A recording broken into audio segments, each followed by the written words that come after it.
Mister Saifullah, উনি ৬ মাসের বেশি শুকনো কাশির সমস্যায় ভুগছেন। কোনোদিন ভালো থাকেন, কোনোদিন এত বেশি কাশি হয় যে রাতের ঘুমটা ঠিকমতো হয় না। কিছু চিকিৎসা চেষ্টা করেছেন কিন্তু সেরকম কোনোই ফল পান নাই। মিস্টার সাইফুল্লাহর মতো এরকম অনেক রুগী আছেন যারা দিনের পর দিন দীর্ঘমেয়াদী কাশিতে ভুগছেন। আসুন আজকে আমরা ভিডিও থেকে জেনে নেই দীর্ঘমেয়াদী কাশি বলতে আমরা কি বুঝি, কারণগুলো কি কি এবং ঘরে বসে আপনি এ ব্যাপারে কি চিকিৎসা নিতে পারেন। প্রথমত, দীর্ঘমেয়াদী কাশিটা কি?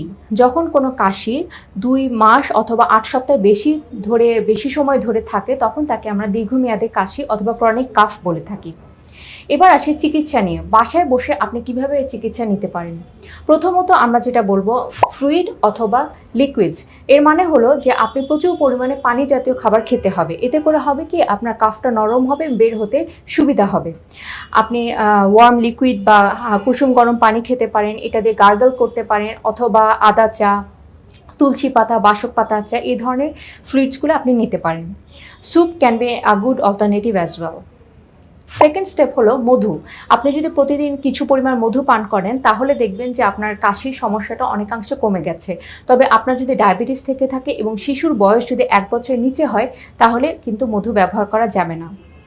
থার্ড স্টেপ হলো ময়েশ্চার দ্য এয়ারওয়ে। আমাদের কাশির জন্য হয় কি আমাদের যে শ্বাসনালী আছে এটা ড্রাই আপ হয়ে যায়। এই জন্য আপনি গরম পানি ভাপ নিতে পারেন, যেটাকে আমরা স্টিম ইনহেলেশন বলে, অথবা বাসায় হিউমিডিফায়ার ব্যবহার করতে পারেন। ফোর্থ স্টেপ হলো স্মোকিং বা ইরিটেন্ট। আপনি যদি ধূমপান করে থাকেন তাহলে সেটা সম্পূর্ণরূপে বন্ধ করতে হবে, এবং কোনো ডাস্ট বা আপনার ধোঁয়ার প্রতি যদি অ্যালার্জি থেকে থাকে তাহলে সেগুলো আমাদের অ্যাভয়েড করতে হবে। ফিফথ স্টেপ হলো গ্যাসের সমস্যা। অনেকের রুগীর গ্যাসের সমস্যা থেকে, যেটাকে আমরা গার্ড বলে থাকি, সেখান থেকে কাশির সমস্যা হয়। এই সমস্যা থেকে দূরে থাকার জন্য রাতে ঘুমানোর সময় বালিশটা একটু উঁচু করে রাখতে হবে। আপনার রাতের খাবারটা ঘুমানোর অ্যাটলিস্ট ২ ঘন্টা আগে শেষ করতে হবে, এবং রাতের খাবারটা যেন ভারী না হয়। এবার আসি কি ওষুধ আমরা দিয়ে থাকি। আমরা মূলত ৫ ক্যাটাগরি ওষুধ দিয়ে থাকি। প্রথমে আপনার কাশিটা যদি ভেজা হয়, যেটাকে আমরা বলি ওয়েট কাফ, তাহলে আপনি কাফ এক্সপেক্টোরেন্ট ইউজ করবেন, যেমন মিকোলাইট সিরাপ। আর আপনার কাফটা যদি ড্রাই হয়ে থাকে তাহলে আমরা ব্যবহার করি কাফ সাপ্রেসেন্ট, মানে আপনার কাশিটাকে যাতে কমিয়ে দেয়, যেমন বিকফ, অ্যাসকোরেল, এরকম নানা ধরনের ওষুধ বাজারে প্রচলিত আছে, আপনি ব্যবহার করতে পারেন। থার্ড হলো অ্যান্টিহিস্টামিন। আপনার যদি অ্যালার্জির সমস্যা থেকে থাকে সেক্ষেত্রে আমরা অ্যান্টিহিস্টামিন, স্টেরয়েড, ডিকনজেস্টন এগুলো আমরা দিয়ে থাকি। ফোর্থ সেটা হলো আপনার যদি গ্যাসের সমস্যা থেকে থাকে তখন আমরা অ্যাসিড ব্লকার দিয়ে থাকি। এবং আরেকটি কমন কারণ হলো কাশির অ্যাজমা, যেটাকে আমরা কাফ ভ্যারিয়েন্ট অ্যাজমা বলে থাকি। সেই সব সমস্যা যদি আপনার হয়ে থাকে সেক্ষেত্রে আমরা ইনহেলারের সাহায্য নিই। এবার আসি 5টি কমন কারণ নিয়ে, যে কারণের জন্য দীর্ঘমেয়াদী কাশি হয়ে থাকে। ফার্স্ট হলো ইনফেকশন। এখনকার সময়ের প্রেক্ষিতে কোভিডের যারা সার্ভাইভার আছেন তাদের অনেক দিন পর্যন্ত কাশি থাকতে পারে।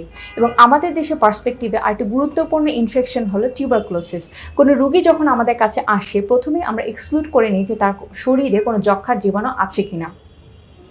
দ্বিতীয় কারণ হলো ওষুধ, যেটা হচ্ছে অ্যাঞ্জিওটেনসিন কনভার্টিং এনজাইম ইনহিবিটর বা র্যামিপ্রিল জাতীয় ওষুধ। এই ওষুধগুলো সেবনে শতকরা ৩০% রোগীর দেখা যায় দীর্ঘমেয়াদী কাফ সৃষ্টি হতে পারে। তৃতীয় কারণ হলো গার্ড, যেটাকে আমি বলছিলাম গ্যাস্ট্রিকের সমস্যা। আমাদের খাদ্যনালী থেকে যে অ্যাসিডটা গলার কাছে এসে তখন আমাদের ইরিটেশন হয় এবং দীর্ঘমেয়াদী কাফ হতে পারে। ফোর্থ কারণ হচ্ছে পোস্ট ন্যাসাল ড্রিপ। যাদের সর্দির সমস্যা আছে তাদের সর্দিটা যখন ঘুমোতে যান তখন নাক থেকে গলার পিছনাংশে চলে যায় এবং আমাদের এয়ারওয়েটাকে ইরিটেট করার জন্য কাশির সৃষ্টি হয়। ফিফথ স্টেজ হলো কাফ ভ্যারিয়েন্ট অ্যাজমা, যেটা কারণ হিসেবে দেখা গেছে শতকরা ৩৯% কারণ হচ্ছে এই কাফ ভ্যারিয়েন্ট অ্যাজমা।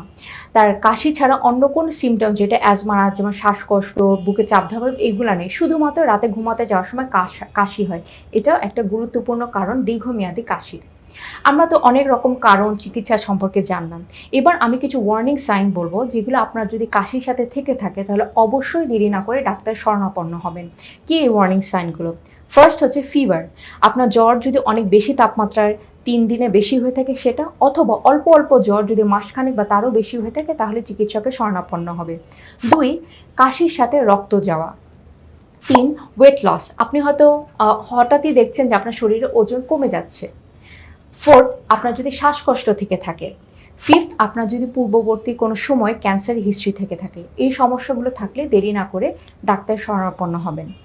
দীর্ঘমেয়াদী কাশির জন্য অনেক রোগী দিনের পর দিন অনেক কষ্টে জীবন অতিবাহিত করছেন। আজকে আমরা খুব কমন কারণ ও চিকিৎসা সম্পর্কে জানলাম। আশা করি আপনারা উপকৃত হবেন। ধন্যবাদ।